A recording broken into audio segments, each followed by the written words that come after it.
Well, hello everyone. I thought I would try to make a little more progress now and then on my Dungeoneer game. It's been quite some time since I played my last turn. I believe it was the arrival of the Gears of War board game that drew me away from this project. I'm picking things up again with the Rogue. My Rogue is still level 1 and has suffered a point of damage. And my Rogue is going to start his turn with 2 points of movement. The Rogue has 1 glory, and has all of his peril is spent. But just refreshing myself again here with the rules, we begin with our Dungeon Lord phase. So the Rogue has another turn, another chance here to harass the Paladin, who right now seems to be winning the game. If you remember, the Paladin had completed a quest and sacrificed his special ability of healing hands in order to complete a quest and go up to level 2. The Paladin now is in the outer sanctum and is escorting the lost magician. And what you heard falling off the table and rolling away there was the little green marker, the token. I'm going to draw another one here, which represents him escorting that magician. The magician gets in his way a little bit and lowers his melee score. So the Paladin, due to being level 2, has a melee score of 2, and due to a couple of magical items, that's going to boost up to 4. But because of the magician, that's going to go down 1 step to 3. But let's see, what can the Rogue do?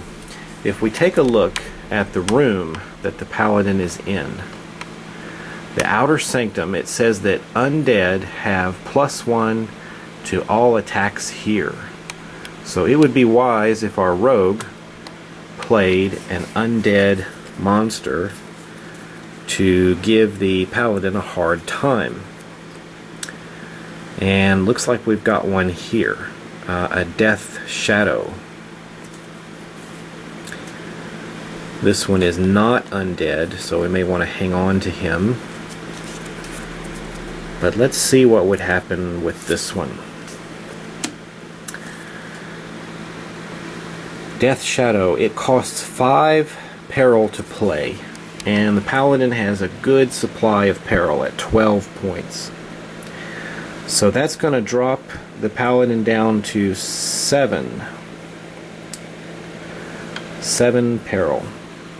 And we're going to bring this monster out and attack the Paladin. The monster's attack is a melee attack, and its melee attack score is 3. And it says inflicts 1 wound, an opponent must overcome a threat of 4 or higher or lose 1 level. So that's pretty brutal. So here we go. It is an undead monster, so its attack is going to go up to 4. So let's roll the dice and add 4. Well, I rolled a 1, so that makes a total of 5. The Paladin gets to fight back. The Paladin's melee score is 2. 3, 4, minus 1 for that is 3. 3 plus 3 is 6. So the Paladin actually strikes the Death Shadow. The Death Shadow only has 1 hit point. So that monster is destroyed.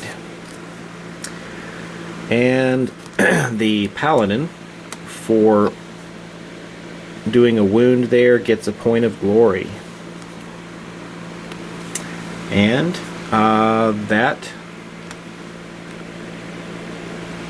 that should do it. That should end the attack. Okay, the Death Shadow has been defeated, and the Death Shadow now goes into the discard pile. We had more peril on the Paladin and perhaps could have played another Dungeon Lord card, but now that will have to wait, and the Rogue will have to keep that in mind for future turns. It's now time to go to the build phase, which means that we get to draw and place another map card.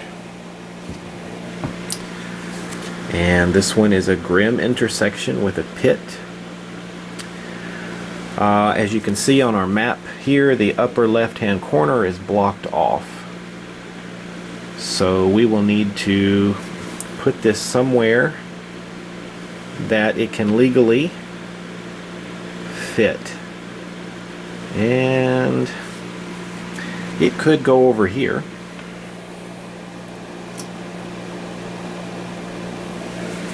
So we've placed that one.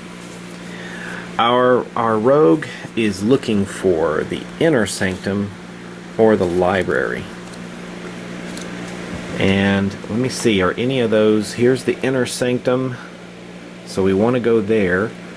I don't think the library card is on the board yet, because I think that's also where the Paladin is going to be heading to drop off the Magician to finish that quest.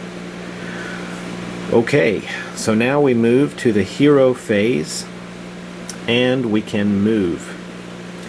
What we want to do is move our rogue into the inner sanctum. But we have to get through a locked door. So we roll the die. We rolled a 4 and add our movement or speed of 2. So that's 6. That's enough to get through the locked door, so there's no damage or no being slowed down there. Entering the new room, we gain 3 peril and 2 glory. And that gets us into the inner sanctum, and let's see what we have to do for that. Let's take our movement down from 2 to 1. And let's see what we need to do. To complete this quest, defeat Drakey in the inner sanctum. Alright, so we need to slay this monster. Okay. I guess that's what we'll try to do. We'll try to fight Drakey now that we're in the inner sanctum. So let's make an attack.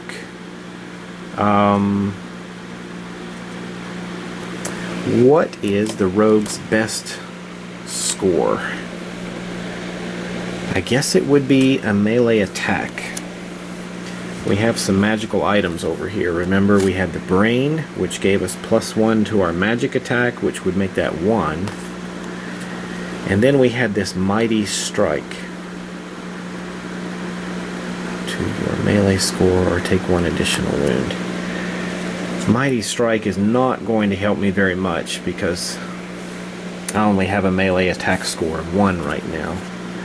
So I really am going to be looking for what Drakey is. He's a little weaker on melee attacks, so let's attack him with physical attack power. I don't think I have the greatest chance in taking him out. It's probably going to be 50-50 here. Alright, the rogue makes the attack. And 2 plus 1 is 3. The Drakey's defense, 1 plus 2 is 3. Okay, so we have a tie. However,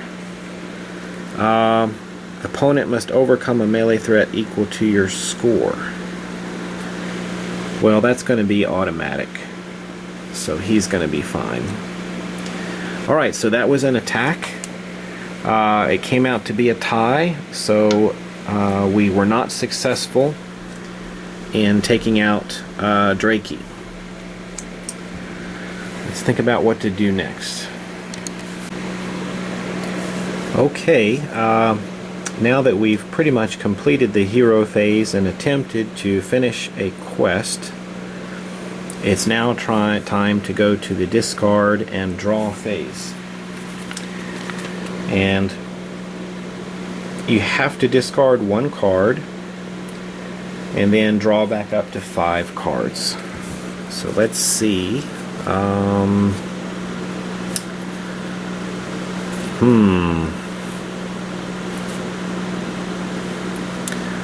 Why don't we discard this dimensional shift and then draw 2 cards to get us back up to 5 cards in our hand.